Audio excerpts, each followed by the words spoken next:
বিজ্ঞানী টিচার চ্যানেলে সবাইকে স্বাগত জানাই।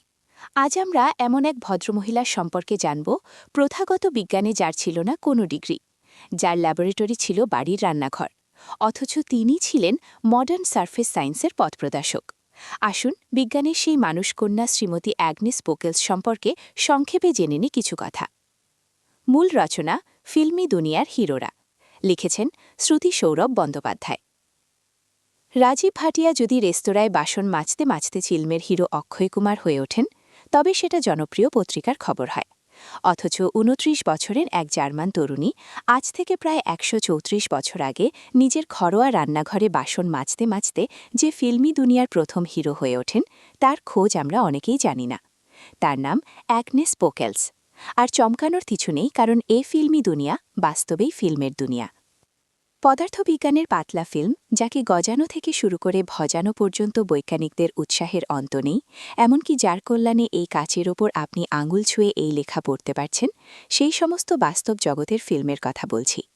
সেই ফিল্মের উৎপত্তির পিছনে জলের যে পৃষ্ঠটান ধর্ম দায়ী, সেই ধর্ম নিয়ে অ্যাগনেস সম্পূর্ণ ঘরোয়াভাবে গবেষণা চালিয়ে গেছেন, প্রথাগত পড়াশোনার ডিগ্রি ছাড়াই।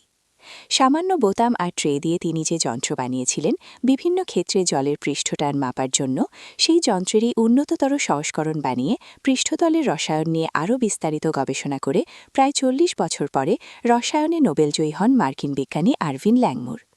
সুতরাং ফিল্মি জগতের এক বিখ্যাত সফল হিরো যদি এই ল্যাংমুর হন, তবে অ্যাগনেস হচ্ছেন সে জগতের প্রথম সার্থক হিরো।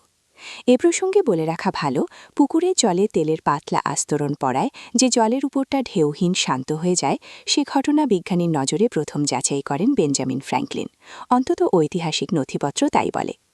এই সব বাস্তব ফিল্মি দুনিয়ার হিরোদের সৌজন্যেই মাত্র মতো পুরো ফিল্ম নিয়ে গবেষণা শুরু হয়েছিল এই গ্রহে। দুটো আলাদা ভৌত দশায় থাকা জিনিস যখন একটা আরেকটাকে ছুঁয়ে থাকে, কিন্তু ওর ভিতরে গুলে যায় না পুরোপুরি, ঠিক সেই সংযোগস্থলে প্রায়শই রাসায়নিক বিক্রিয়া হতে দেখা যায়। মার্কিন দেশের জেনারেল ইলেকট্রিক কোম্পানিতে ইলেকট্রিক বাল্ব আর তার ভিতরে পোড়া গ্যাস নিয়ে কাজ করতে গিয়ে ১৯১৭ সালে ল্যাংমুর আবিষ্কার করে বসলেন যে আসলে এই সংযোগস্থল, যেটাকে একটা জিনিসের পৃষ্ঠতল বলা যায়, সেটা যেন একটা দাবার বোর্ড। সেই দাবার বোর্ডে অন্য জিনিসটার অণু কিংবা পরমাণু দাবার খুঁটির মতো একটা স্তর তৈরি করে আটকে থাকতে পারে। আর এই অণু পরিমাণ পুরো ফিল্ম থাকার জন্যই পৃষ্ঠতলে রাসায়নিক বিক্রিয়া খুব ভালোভাবে ঘটতে পারে। আজ এই আবিষ্কারের সুফল অনুঘটক শিল্প থেকে শুরু করে ইলেকট্রনিক্স, এমনকি ঔষধ শিল্প পর্যন্ত ভোগ করছে।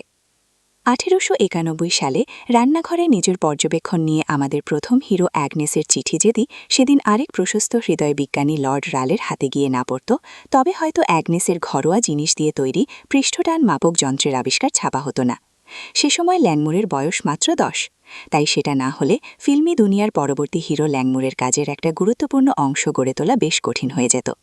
আজ আপনার ব্যবহার করা সাবান, ডিটারজেন্ট, এমনকি ন্যানো টেকনোলজি, সবকিছুর পেছনে রয়েছে তাদের আবিষ্কার। ফিল্মি দুনিয়ার এই দ্বিতীয় হিরো আরভিন ল্যাংমুর আজ থেকে ১৪৫ বছর আগে জন্মগ্রহণ করেছিলেন। আর প্রথম হিরো তরুণীটি, তিনি জন্মেছিলেন ল্যাংমুরের জন্মের ঠিক বছর ২০ আগে, আমাদের এই ভ্যালেন্টাইন দিবস নামের দিনটিতে।